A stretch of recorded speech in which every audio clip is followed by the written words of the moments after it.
hashobora kujyamo igisimba kuko abantu batari kuririmba ukaguma ugatekereza iby'Imana yagukoreye icyifuzo ufite mu mutima wawe uko utambira Imana ugenda usenga uganira n'Imana bigatuma usabana n'Imana ariko rero kuko nyine umuntu aba asirimba agasimbuka akagaruka kuko abantu benshi batabimenyereye bati biriya bintu ni imikino ni siporo ariko mu by'ukuri umuntu wasobanukiwe icyo igisimba kimaze uri guhimbaza Imana ni nk'uko umuzungu nawe apfukama akazamura icuba nk'uko umurundi nawe bimwe muhimbaza byanyu agahura n'Imana natwe rero iyo harimo igisimba ni mu buryo duhura n'Imana bworoshe kandi ni emotion ijyana n'umwuka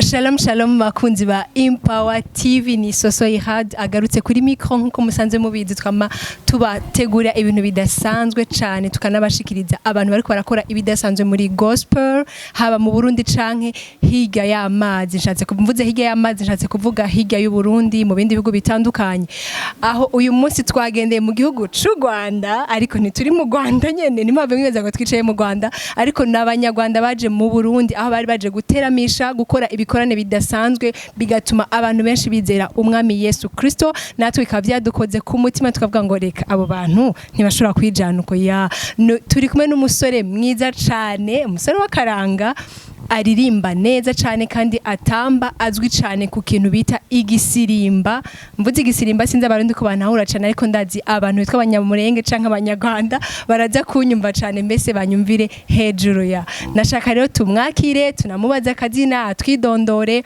muri aka kanya turakwakiriye cyane mutumire wacu murakoze urashobora kwivuga akazina ukaramutsa abakunzi ba Empower TV.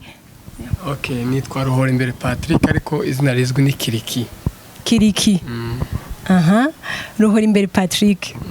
Jewe ndakuzi ariko ndazi abantu badukurikirana cyane kuri Empower TV hari abatakuzi. Urashobora kwivuga ati jewe Ruhorimbere Patrick nkora ibi nyene kugira bagire igicapo nyezina c'ukuntu Ruhorimbere Patrick bo kumenya. Yewe ndi umuhungu ufite imyaka 27 mbi Kigali sengera muri Foursquare ba muri groupe bita Gisubizo na groupe yindi bita Abanaziri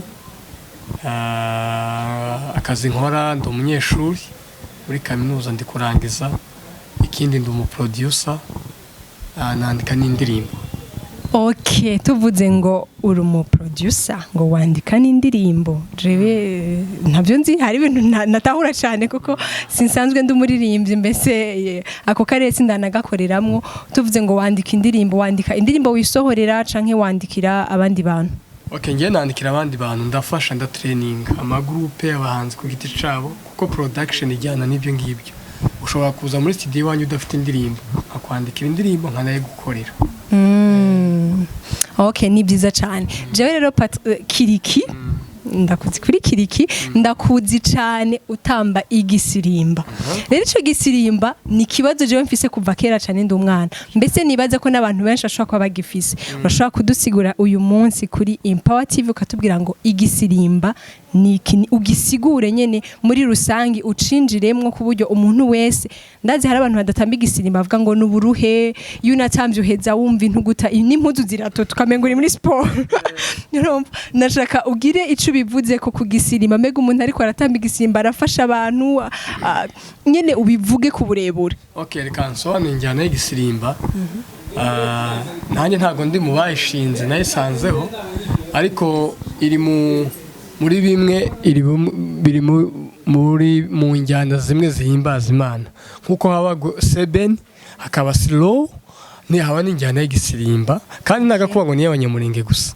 ni injyana y'umuntu uwo ari we wese wawe yahimbazamo Imana ni mu buryo bwo guhimbaza Imana ariko ni indi style yazanywe akwezana n'ubwoko bw'abanyamurenge ukuntu ni benshi abayivumbuye dufite abasaza bo bita baserende ba Rugina ba kera bo batangije bavuza ingoma n'imirisho no twebwe abo bita ba Mima abandi bacuranze bakomeye babishira mu njyana bahise ngo ni imigeri yejejwe iza kuba igisirimba iba igisirimba rero ukuntu turirimba baririmba indirimbo zo mu bitabo bisanzwe nyuma bagatambira Imana.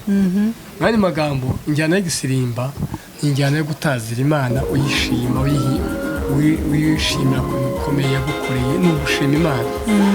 Akaba nuko unayisengeramo mu buryo hashobora kujyamo igisimba kuko abantu batari kuririmba ukaguma ugatekereza iby'Imana yagukoreye icyifuzo ufite mu mutima wawe uko utambira Imana ugenda usenga uganira n'Imana bigatuma usabana n'Imana. Ariko rero kuko nyine umuntu aba asirimba agasimbuka akagaruka kuko abantu benshi batabimenyereye bati biriya bintu ni imikino ni siporo, ariko mu by'ukuri umuntu wasobanukiwe icyo igisimba kimaze uba uri guhimbaza Imana. Ni nk'uko umuzungu nawe apfukama akazamura icyubahiro, nk'uko umurundi nawe bimwe muhimbaza byanyu agahura n'Imana. Natwe rero iyo harimo igisirimba ni mu buryo duhura n'Imana bworoshe kandi ni emotion ijyana n'umwuka. Ndashobora kumva ngo mbega igisirimba nikubona ngo ndagitahuye. Hari ikintu kimwe gusa nashaka kukubaza. Hari umunsi wewe nka Kiriki tubuzi twamadukurikirana uri tamba igisirimba nyene kujya tukuzi urasirimba hako akavuga ngo hari umuntu mfashije, hari umuntu runaka ibintu nariko ndakora bigize aho akanakubwira ngo jewe wandugije? Jewe ni benshi nafashije cyane bakanampa n'amafaranga akambwira ati wamuhoste nimero yakoresha kuri Western Union amazina yawe babo muri Amerika imigabane yose yo kwisi. Rero ko byagenze iyo ukora ikintu utigirisha kikurimo hari uwo gifasha. Burya umuntu wese arareba iyo wikora ibintu abantu barabibona, ariko cyangwa ukigana undi muntu. Ariko iyo ukora ibintu bikurimo ikindi ntabwo ngiye nsirimbira abantu, nta nubwo nsirima we ngo ufashwe, sirimba ibindi mu byagukora ku mutima ugafashwa.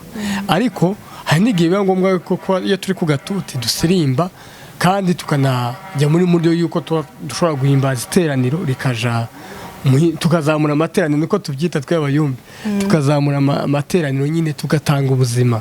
Ikintu cyose kitatanga ubuzima nta kamaro kaba gafite. Ariko ngenda byibuka igihe navumbe style 2019 uramwaka washize wavumbe style yiwawe mu gisirimba. Igisirimba n'umugabo bita Mbangutsa muri Kenya yakoze ngoma benshi barayizi nyine imeze nk'i Nigeria. Noneho mpimba indi style kugeza nubwo benshi banayigana mu gisirimba. Bituma rero umenyekana cyane. Iyo ubundi kugira ngo umenyekane nta gashyozana muri societe katari gari. Bituma igisimba rero benshi ku isi bagenda bamenye ngo kiriki n'inguye. Ariko mu by'ukuri uwo munsi nsirimba uko nguko ntago nabyikoze, ni ibintu byabaye. Nta nibyo iyo ngiye ku gatuti ntago mvuga ngo ndabyina gutya, ni ibintu byikoraho. Ntago ni nkuko umurimbyi nawe agenda atazi ibyo ari buririmbe aririmba kumva ngo yafashije abantu. Ibintu by'Imana ntago tubitegura, birikora aho ngaho kuko ni umwuka w'Imana udukoreramo. Gusa bisaba discipline, bigasaba amasengesho, ukumva ugatahura ijwi ry'Imana. Rero ukaba muri presence y'Imana ikiba kikaba. Ariko hari abantu batoza ngo se biriya bintu urarepeta. Ntago ndarepeta. Naje ngaho nyene ganda kubaza ikibazo kuko hari igihe ndaba nkavuga ibi bintu ugasanga wagize ibintu biri ku rutonde cyane muri bangahe muri ko mugira ibintu bafata umwanya wo kubitegura uyu mwanya wose ugasanga nyine bizanye uko umuntu ashobora kumva adashobora kubitahura neza kumva ati aba bantu. Hari n'ikindi kintu usanga kinandengera ugasanga umugabo muzima yatambye intuguta nibaza kwitahura yatemvye ishati yakanye ipantaro yakagana n'uyu muntu arajamye barabara ko araza gutambuka agende ko. Rero byahora bintera ikibazo sinzi ngira urashobora kuvuga ati abantu bahora bibaza ko igisirimba ari ikintu ngira c'abanyamurenge urashobora gusubira kubumvisha impamvu ahubwo ari ikintu gikomeye cyane mu buryo bwo kuramya Imana. Guhimbaza Imana ntibigira control. Ubundi umuntu uzahimbaza Imana ukabona uko yavuye mu rugo nikatasha ahubwo nyende ndibaza uriya muntu yahimbaje Imana koko uraje uvuye iwanyu uko waje ndi kusubiyeyo. Twebwe ahubwo ari n'igihe tuzana amatraining, hari n'igihe nitwaza imyenda nk'itatu iyo ari muri overnight kugira ngo ndobe nambara undi n'akazi banaje guhimbaza Imana. None se uyu mwisilamu warabona umwisilamu ari gusenga arambura akubama akagira gute, ubona ari discipline afite ngo make up iravaho ngo cangwa iki nyine abikora bivuye ku mutima. Natwe rero nta sone dufite zo guhamya Yesu ndi guhimbaza Imana mbikora bimvuyemo n'umutima. Bibiliya iravuga ngo muhimbazo witeka n'imbaraga zanyu zose n'umwete n'umutima ni ikintu cyose mwabindimo byose niko muri Zaburi avuga muhimbaze izina rye nasi ibindimo byose ni iki amaboko umunwa iki wavuze induru wasimbuka waryama ibindimo byose bihimbaza iki Imana rero umuntu ushobora guhimbaza Imana ukabona yavuye ibyuya ukabona nyine kwa kundi wambwira ngo ese arataye iwabo uriya niwe sava nawe wa wundi uzi ugasanga uko yaje nikasubiyeyo ahubwo ndakeka uyu muntu azi byamuzanye kuko twebwe iyo twaje mu nzu y'Imana tuba tuje kwishima ese ubundi niki cyatse udahimbaza Imana ahubwo reba imirimo yawe ya buri munsi ikunde kurinda tureke n'ibitangaza kuba ngihumeka byonyine nkabyuka bukira nakwirirwa nsirimba bugaca bukira kubwico gusa ya ngira murabitahuye cyane bakunzi ba Empower TV urashobora kuba ari kuradukurikirana uri muririmbyi runaka canke uri umukirisu mwishengero runaka nashaka kubwira ngo igisirimba si c'abanyamurenge gusa yabivuze neza ko ari uburyo bwiza bwo guhimbaza Imana rero naje ndabitahuye nahora mbona umengane nahora niyumvira nkavuga ndubundi ndaja gusenga naye nyene nikanzu yatose mvuye gusenga kubera igisirimba rero ndabitahuye neza n'uburyo bwiza bwo guhimbaza Imana bakunzi ba Empower TV mwenzere ko kiriki mumwumvise neza cyane rero kiriki ndagarutse gato tugitangura wavuze ngo uri umwanditsi w'indirimbo uranavuga ngo izo wandika si uzisohora urandikira abantu abahanzi amakorari amashitsi ngira uvuze ngo urandikira abantu hari abo two batuzi ushobora kuba warandikiye ama groupe bashobora kutubwira nka bake mu bo wandikiye uhere kuri aba ngabo banazitwazanye aba Frank nyine tubana muri groupe indirimbo zose bakora z'ibisimba n'injye uzandika ni nanjye uzikora muri studio ari gisubizo Kigali ari korari bita Penuel yacu y'Ubutare ari za Pendo z'Kigali za Peace Voice z'Kigali ni menshi ngiye maze kwandika indirimbo nimba nziyibuka zigiye kugera hafi 300 oh la la indirimbo nyinshi wawe ni indirimbo nyinshi cyane 300 mbega watanguye kwandika ryari ko aho nurushije mbimerita neza nko muri 2015 irangira 2016 aho ngani numvaga kwandika bifatika ariko ntabwo maze nk'imyaka nk'ine cyangwa 5 nandika indirimbo donc igisirimba cyo sinavuga ngo wagitanguye gihari urumva igisirimba okay ahubwo tunasubiye inyuma ho gato sinigeze ndanakubaza mbega wavuke mu muryango wakijijwe ukuze byaje gute nyine ako rero navuke mu muryango ukijijwe papa nubwo yashaje yarapfuye ariko ari pasiteri so rero urumva ngewe sinzi nakuriye mu nzu y'Imana gusa kugeza iki gihe cyose nari nkiri mu nzu y'Imana urumva rero yewe kwa kundi ngo naraguye ngo ndakizwa ibyo ntabyo nzi je nakuriye mu nzu y'Imana kugeza iki gihe urumva hanze naho uzi wewe ni sawa cyane ndumva muri abantu beza bo kunimenyereza ahubwo mugafasha abandi bantu bagiye banabivamo mbega nashaka kugaruka kuri ico kintu nyene cyo kwandika nari nimeje kukivuga mu kanya iyo uri kurandikira abantu cyangwa uri kurabafasha nta nzitizi uhura nazo birakorohera by'ukuri canke hari gihurana ama challenge wenda nazo nama ndi bubagire iyo gitangira kariyeri yawe biravuna nk'ubu namwe muri gukora ibyo binyamakuru muri byinshi mugishaka kugeraho bitewe n'iterambere mushaka rero kwandika indirimbo surtout abanyafrika ni ikintu batumva cyane ubundi abazungu umwanditsi w'indirimbo abaruta umuhanzi kuko baraba nimbuze ba Celine Dion bara bose bakomeye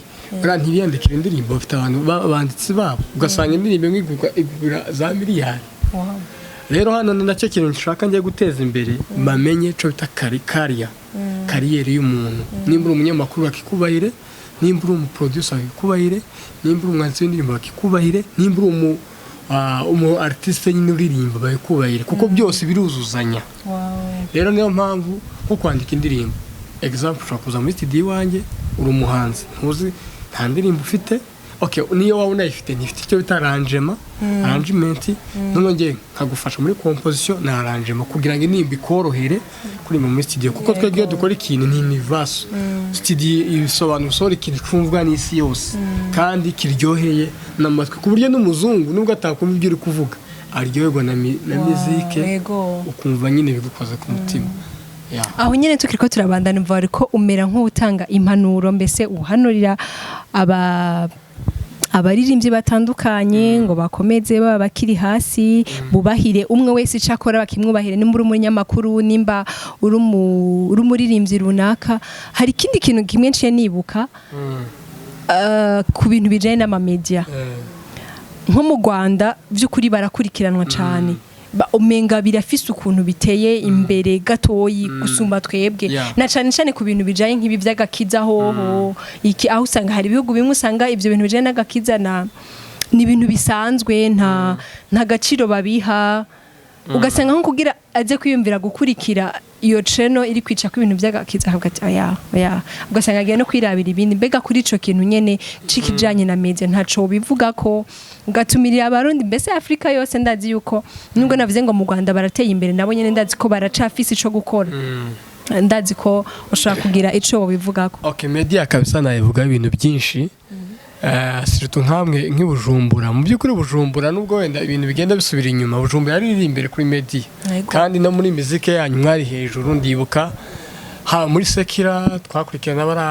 ba Farias tukiri Kigali ugasanga n'indirimbo tuzi cyane ha muri gospel ba Dudu ba Pornel ba Fortran n'aba legend muri muzike ariko mu by'ukuri urebye iki gihe u Rwanda suko ni gutera imbere ahubwo abanyarwanda barabisobanukiwe cyane. Ikindi ngiye maze iminsi hano ntago YouTube muyireba abarundi nabonye bakurikira Facebook cyane ugasanga rero nimba si ikintu kidakurikiranwa ugomba kujya mu mushengero nimba ari abantu bafite amacaca abapasiteri bakangurira abantu babo kureba kujya YouTube ikindi bintu ama live streaming nimba amacaca yanyu atera imbere ajya afata amateraniro acisha live streaming kugira ngo wa murimbyo warimbye muri church nimba byaciye umuronda akamwumva ari hehe wa muntu arabikurikirana mufashe. Ikindi nabwira umuntu wese ufite impano muri ntabwo media ntabwo tugiye kwipibriya kuko gospel ni keka sone gospel ni ubutumwa bwiza uhesha uwizera wese ukira. Rero papa sinagara amazina yacu twamamaza ariko nanone Bibiliya avuga ngo inkingi iri yitaruye message iragenda cyane nk'ubu umuntu ubona kino kiganiro arabibona kuko atambonaga mbivuze. Rero media icifasha yo itanga message mu buryo bworoshe. Rero nimba uri umuririmbyi nimba uri umucuranzi nimba uri ababwiriza ijambo ry'Imana tegerezwa kujya kuri media kugira ngo utange ijambo ry'Imana rigere kure. Burari umuntu gusa ubutunzwe na media atafite uburyo yasa nk'umuntu uri mu Bushinwa ni media imutunze kuko mu Bushinwa ni imisigiti n'ibiki ntajye gusenga ahantu muri za Buda no mu biki ariko nafungura telefone aragwa kuri wowe uri kuririmba bimufashe. Media rero ni ikintu nakangurira buri muntu wese gusa urebye nabi media nimbi kuko media yikoze ibintu bibi nabyo birakwicira izina ariko mu gihe uri positive media ni nziza. Ico nababwira umugura ibikoresho ikindi buri muntu akora ikintu kimurimo ntujya kuri media kugira ngo uyigane kugira ngo ngwino ude message yayikurimo kugira ngo ibashe guhindura benshi.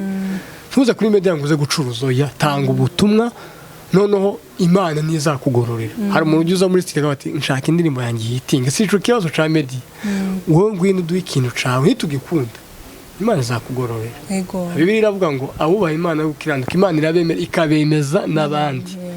Wowe ntago twakwemera Imana yikutwemeje turaguflowinga. Icyo nabwira buri muntu wese umuhanzi umucuranzi uwigisha ijambo ry'Imana akwiriye kumenya ikintu bita media akakora icyo bita channel. Nimba uri umuhanzi gira channel yawe ugiye ufate telefone ucurange mu gihe utarabona kamera fata telefone wifate unurangiza bya uploading uko bugenda bwije uzabura n'abantu uzagushigikira. Kandi media aba challenge nyinshi abapinga umuntu nkatwe mu gisimbara batubwiye ati se barabigira bira bintu bikibika ariko nkamwiyorera kuko nyenzi ibindimo wa umuntu haca iminsi ngaho ugasanga wenyine niwe uri kunkurikirana. Rero media igira challenge nyinshi ariko ico nagira umuntu wese ukora ibintu bikurimo bitanga umusaruro. Murakoze cyane Kiriki, nibaza ko n'abakunzi ba Empower TV bagize ico bakura kuri wewe nk'impanuro. Murabyumva neza yuko ni byiza ko mushobora gukoresha ama media yanyu urumva ko yaducishije mwijisho. Sinzi ushobora kugira ijambo ryanyu musigiye ugwaruka rw'u Burundi nakijijwe canke n'urutarakizwa kugira babonye iyi interview bashobore kugira ico bakuyemwo, mbese ushobore no gusanga baranakijijwe kubwiye interview ya urashobora kugira ico uvuze. Mbe ndagushimiye twakoranye ikiganiro. Urakoze cyane. Ikindi abarundi bose ndabakunda kuko impamvu mbakunda nuko ndi Burundi. Ikindi ndabagisigira amagambo atatu. Twese no kwamamaza ubwami bw'Imana. Mu by'ukuri ubutumwa bwiza nabusobanuye, gospel ni ingabo ihesha uwizera wese gukira. Umuntu wese w'Ubujumbura ndamushishikariza gutahura ico Imana yamushiriye ku isi akagikora, kumenya ico twese twaje ku isi dufite purpose. Rero mwirinde kwivanga mu mibamagaro y'abandi, genda umenye icawe ushoboye ugitange ku isi. Ikindi mwe kwivanga mu mpano, umenye ico ushoboye. Cambere iyo umenye ico ushoboye bikurinda conflict n'abandi, bituma ukora ikintu cawe kandi neza. Ikindi mugende musenge cyane. Ikindi mugende mukundane cyane. Ikindi mugende mumenye ico bita social media. Ino si tugezemo ni media. Ntago ari kwiyamamaza ariko no kugira ubwami bw'Imana bwamamare. Navuga byinshi ariko Imana ibamugisha. Murakoze. Yes, urakoze cyane Kiriki, Imana iguhezagire cyane ya bakunzi ba Empower TV. Yari Soso Ihad muri kumwe, mwariko murakurikira ikiganiro ariko arakorana na Kiriki. Ushobora kuba uri kuraraba kuri YouTube ukaraba ama video yacu. Mwibuke kugira subscribe na like kugira mubandanye kudukurikirana, munabandanye no kubona ibyo tugenda dushirako ku munsi mbese no ku mwanya. So Imana ibagire neza aho mutumbereye mu byo murimwo no mu banyu. Murakoze cyane kandi ntibagira kubabwira ko ndabakunda kandi mwaranahezagiwe cyane. Thank you.